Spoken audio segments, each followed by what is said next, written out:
My name is Victor Tiffany. I'm the co-founder of Revolt Against Plutocracy, an organization advocating for equality in political donations. You can read more about that on the democracy link up over my head.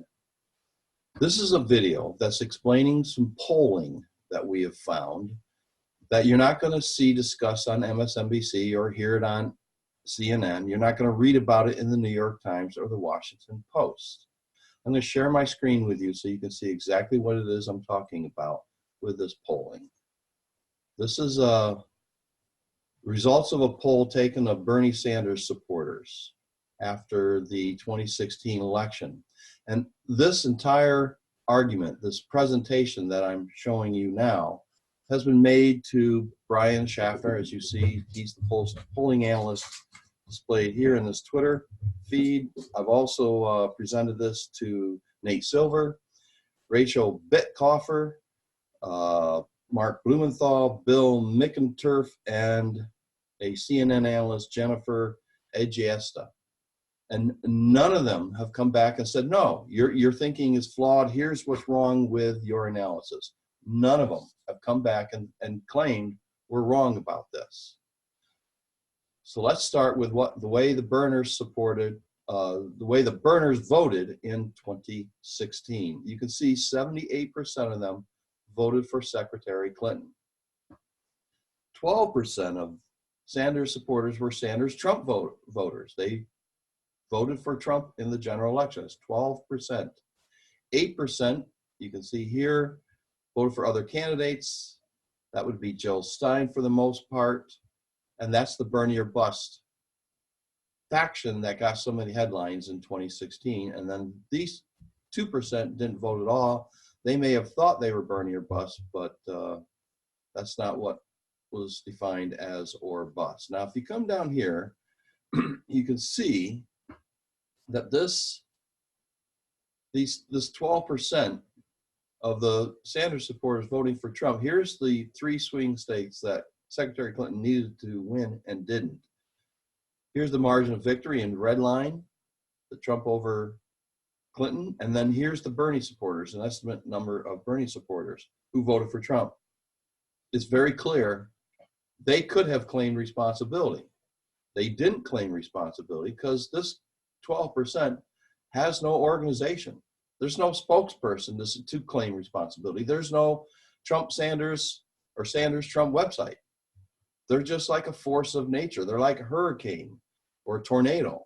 There's no controlling them. There's no putting them back in the bottle. They're like, I think of them as dark energy or dark matter. They're completely invisible until we found this poll in the aftermath of the election.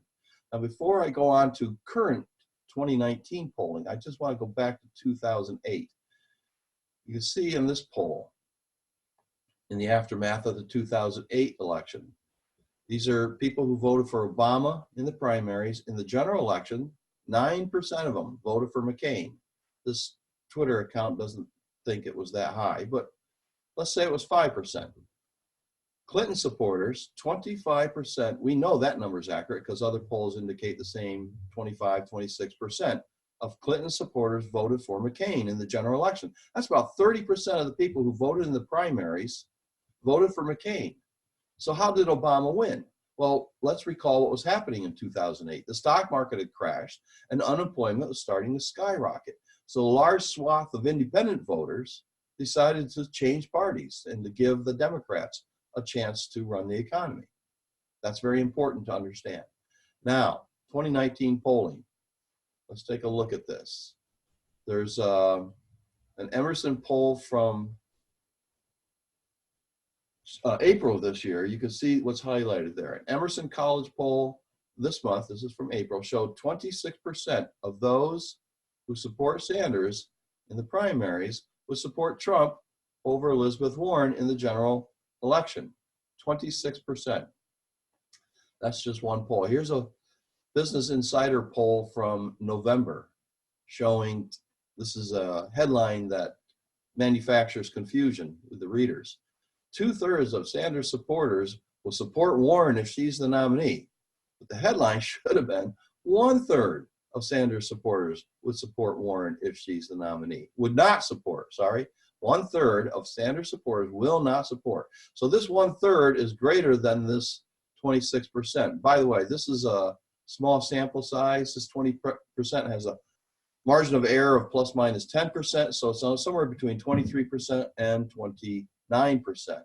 But it's less than those who won't vote for Warren in the general, because these people would include the Bernie busters and the people who stayed home.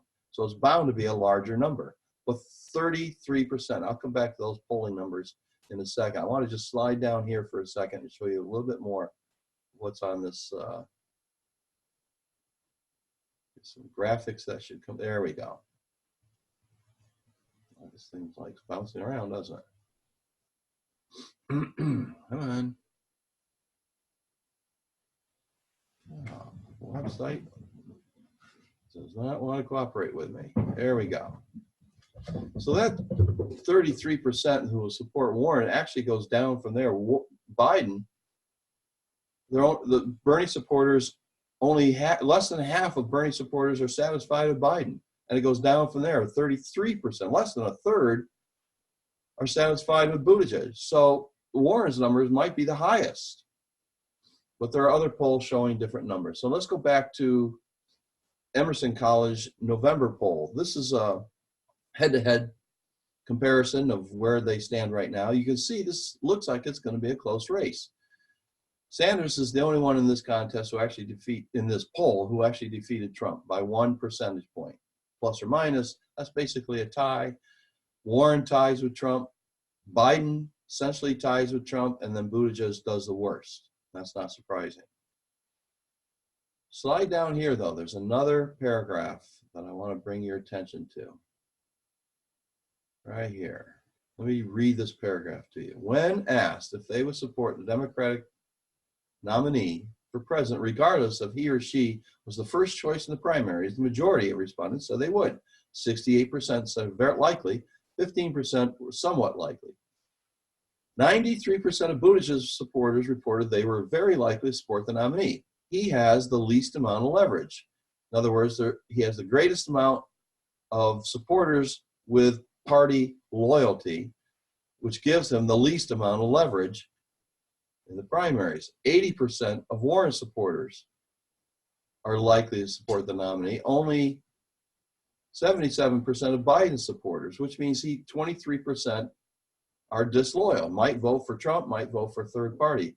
But the last sentence, the least likely to support the nominee of top candidates were Bernie supporters, with only 61% reporting that they're very likely. Now that that 39% who are not very likely is larger than this 1/3, the 33% here, because this is will not support the nominee versus may not support the nominee, likely. So it's different language, so you get higher percentage. But the point here is that 39% represents the highest amount of leverage of any candidate and the lowest amount of party loyalty. Those two are reciprocal relationships. So this is going to be a close election.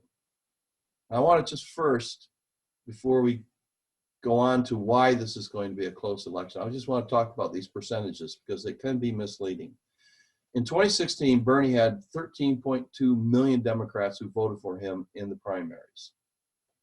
12%, back to the Sanders-Trump voters, was about 1.58 million voters in 2016. Let's say Sanders has half the amount of support so far indicated in 2019 than he had in 2016, the actual people polling vote. This number is likely to go up once other candidates drop out. But if we start with, let's assume he's got half the amount of support that he had, that's 6.6 million. These larger percentages, 24%, remember the Sanders-Trump voters was a range of 23% to 29%. So let's just say it's 24%. That's the same number of voters about in 2016 who wouldn't vote for Hillary in the general election and voted. This is just the Sanders-Trump voters. In other words, there's still about the same number of Sanders Trump voters as there was last time. And there are pockets of even more people who won't vote blue. This is a poll we conducted, Revolt Against Plutocracy, in early September. We let people define Bernie or bust however they wanted to. We only got two choices, so it's either vote blue if Bernie's not the nominee, or Bernie or bust. Look at these numbers.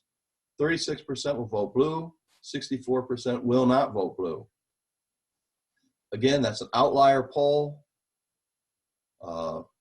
Facebook is a hotbed for Bernie or bust, so it shouldn't surprise people. I just want to make it clear that this is not something that's going away. Bernie bust hasn't disappeared.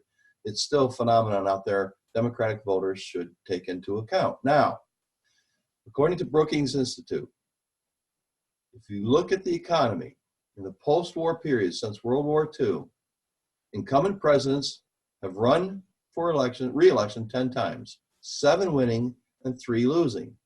The winners all had strong job markets going for them. In other words, low unemployment. So let's consider what we have going on today. Low unemployment. We have high stock market value, low inflation, and high consumer confidence. The president has the economic winds at his back. And if you think this is not going to be a close race, you're deluding yourself. You're listening to pundits who are lying to you. Trump is vulnerable, but it's going to be a close race. So if you want to pick a candidate who is certain to defeat Trump, it's Bernie Sanders. He's the one with the most leverage. Any other candidate, that leverage is going to come back and sabotage them. They're going to vote directly for Trump or the Green Party candidate or Socialist Party candidate, or they're going to stay home. So in a close race like what we have now with the current economic conditions, our argument is, and again, none of those statisticians or polling analysts took an issue with this conclusion. The under current economic conditions, only Bernie Sanders is going to make those swing states go blue next year, because his leverage supporters, the Sanders Trump voters, are going to make those swing states go red next year. Under current economic conditions, only Bernie Sanders can defeat Donald Trump. In the next video, we're going to discuss how Bernie Sanders can defeat Donald Trump next year. And in the video after that, explanation is going to be made that Bernie must defeat Trump. If the human race is to survive another 1,000 years, we have to address climate change, and that will be the subject of the 3rd video in this series. Thank you for your attention.